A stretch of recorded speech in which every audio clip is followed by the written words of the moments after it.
walang kinalaman si Velma. At ito ang ebidensyang kailangan nating mahanap.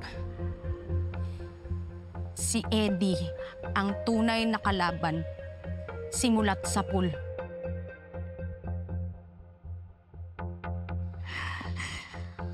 Sinasabi ko na nga ba? Tama lahat ng kutob ko. Yang hayop na Eddie niya nang pumatay sa kapatid ko.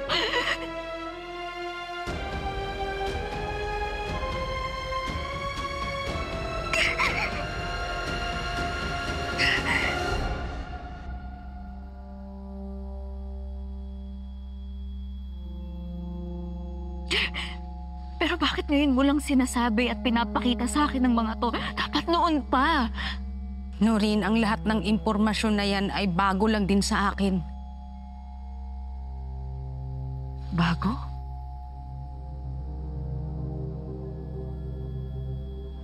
So yung pagiging inosente ni Velma sa lahat ng to, bagong impormasyon lang din?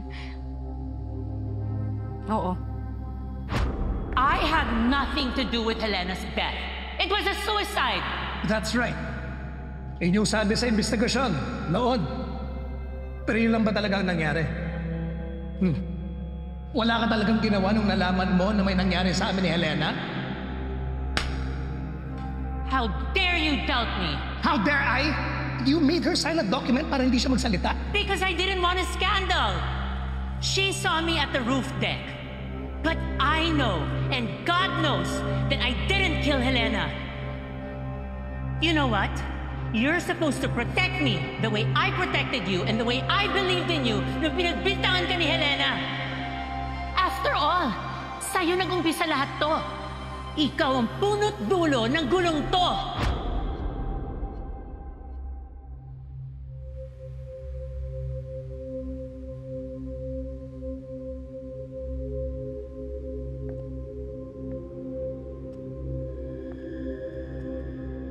May gusto muna akong malaman.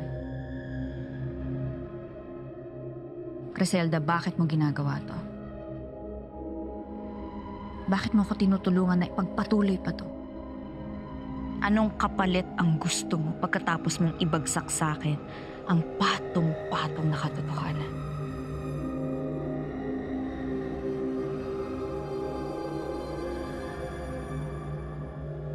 Kasi may mas malalim na rason.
Si Eddie ay leader ng isang malaking prostitution ring.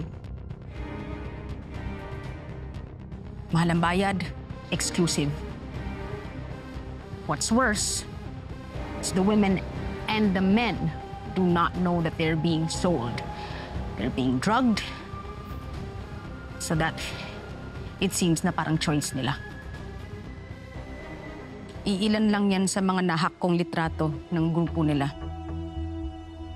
Ginagamit nila pang blackmail.